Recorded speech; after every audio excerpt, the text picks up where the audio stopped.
है, आप देख रहे हैं खबर असरदार। मैं हूं पूजा सचदेवा आपके साथ। और खबर असरदार में आज सबसे पहले बात बांग्लादेश की पूर्व प्रधानमंत्री शेख हसीना की, जिन्हें ढाका के इंटरनेशनल क्राइम्स ट्रिब्यूनल ने मौत की सजा सुनाई है। छात्र आंदोलन के दौरान हुई हिंसा में कोर्ट ने शेख हसीना को 3 गंभीर आरोपों में दोषी करार दिया है और मानवता के विरुद्ध अपराध करने का दोषी भी ठहराया है।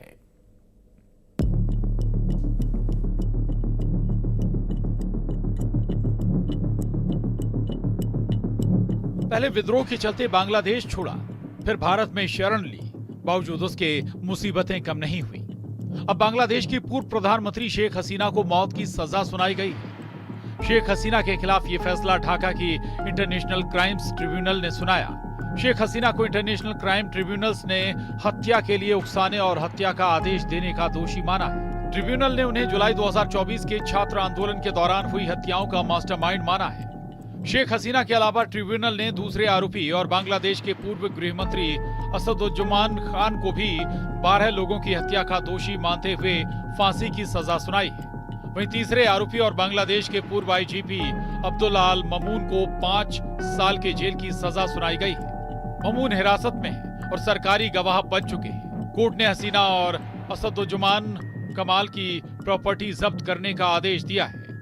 जुलाई अगस्त 2024 का ये पूरा केस है, जब छात्र आंदोलन के दौरान हिंसा हुई, जिसमें 1400 लोगों से ज्यादा की मौत हुई। इस मामले में शेख हसीना पर आरोप है कि आंदोलन कुचलने के लिए निहत्थे लोगों पर फायरिंग करवाई गई, पुलिस को लीथल फोर्स के इस्तेमाल का ऑर्डर दिया, सैकड़ों लोगों का अपहरण और उन्हें गायब करवाया गया, टॉर्चर और हिरासत में मौत के बाद लाशें जलाई गईं, जांच एजेंसियों और कोर्ट पर दबाव बनाने की कोशिश की गई।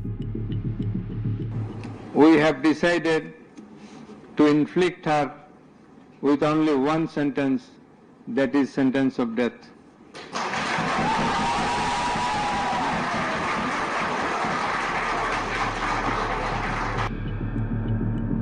जैसे ही शेख हसीना को मौत की सजा का ऐलान हुआ, कोर्ट के अंदर से 2 तस्वीरें सामने आईं। एक तस्वीर थी उन लोगों की जो फैसले से खुश थे। ये तस्वीरें कोर्ट रूम की हैं, जब शेख हसीना के खिलाफ कोर्ट अपना फैसला सुना रहा था। जैसे ही कोर्ट ने मौत की सजा का फैसला सुनाया, कोर्ट रूम में मौजूद लोग तालियां बजाने लगे और पूरा कोर्ट रूम किसी पार्टी की रैली जैसा हो गया। कोर्ट में मौजूद वकीलों ने खड़े होकर लोगों से शांत रहने की अपील की। वहीं दूसरी तस्वीर में कोर्ट के अंदर शेख हसीना के समर्थक रोते हुए दिखाई दिए।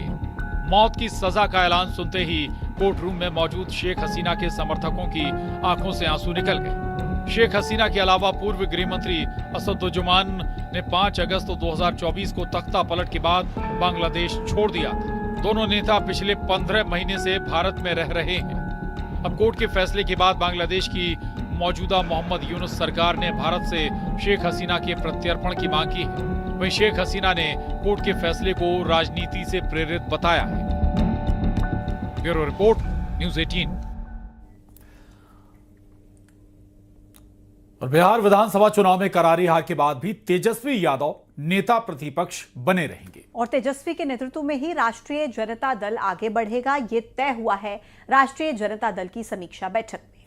हार पर मंथन के बीच लालू परिवार में टेंशन जारी है और परिवार की इस कलह पर सियासी वार पलटवार भी तेज है।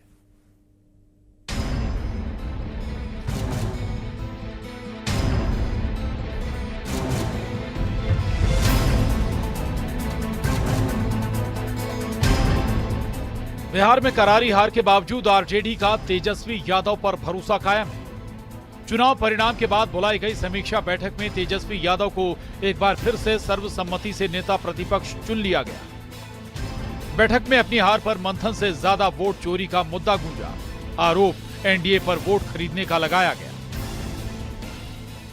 कि सर्वसम्मति से विधायक दल का नेता तेजस्वी प्रसाद यादव जी को चुना जाए। सब लोगों ने सर्वसम्मति से उनको चुना। उधर चुनाव में जबरदस्त हार के बाद लालू परिवार में कोहराम मचा है। अपने भाई तेजस्वी और उनके सिपह सालार संजय यादव और रमीज नेमत के खिलाफ मोर्चा खोलने वाली लालू यादव की बेटी रोहिणी आचार्य रोते हुए एयरपोर्ट पहुंची और अपनी दर्द भरी दास्तां बयां की। प्रताप, आप ये बात जाकर के तेजस्वी यादव किसके शह पे हुआ है उनसे जाके पूछिए, संजय यादव से पूछिए, रेचल यादव से पूछिए, क्या नाम है उसका? पिताजी मेरे साथ हमेशा, कल मेरे माता पिता भी रो रहे थे, मेरी बहन रो रही थी मेरे लिए।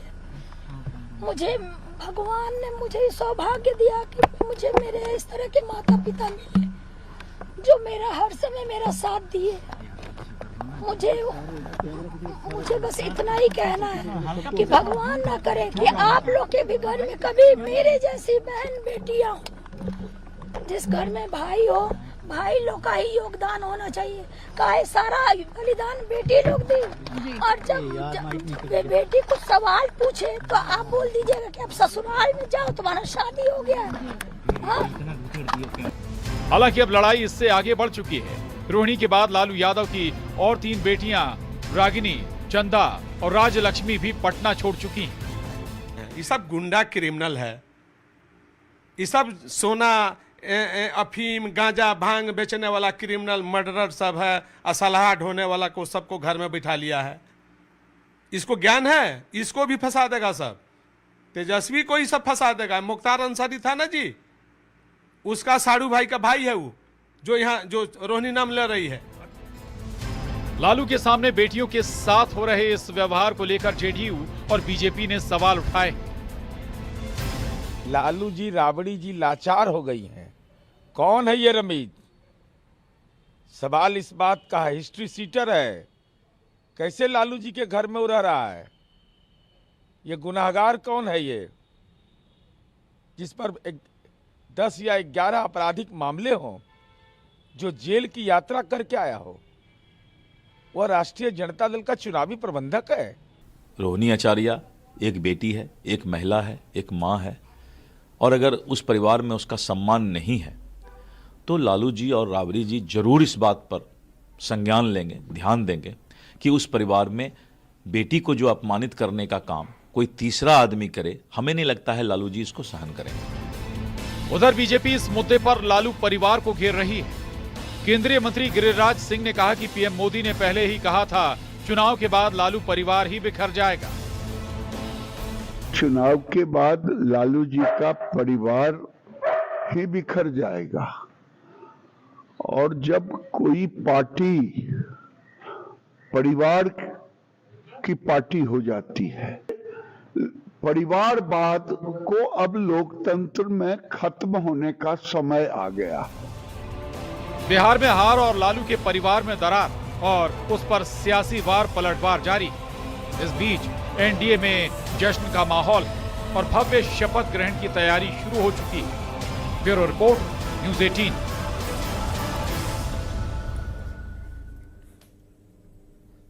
तो बिहार चुनाव में महागठबंधन की करारी हार के बाद बयानबाजी थमने का नाम नहीं ले रही है।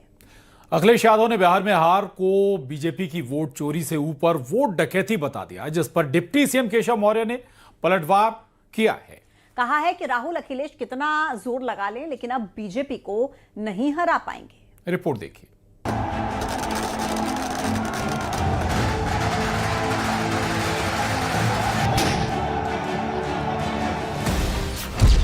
बिहार चुनाव में महागठबंधन की हार के बाद सियासी बयानबाजी जारी है। बेंगलुरु में एक कार्यक्रम में अखिलेश यादव ने कहा कि यूपी के बारे में यही कह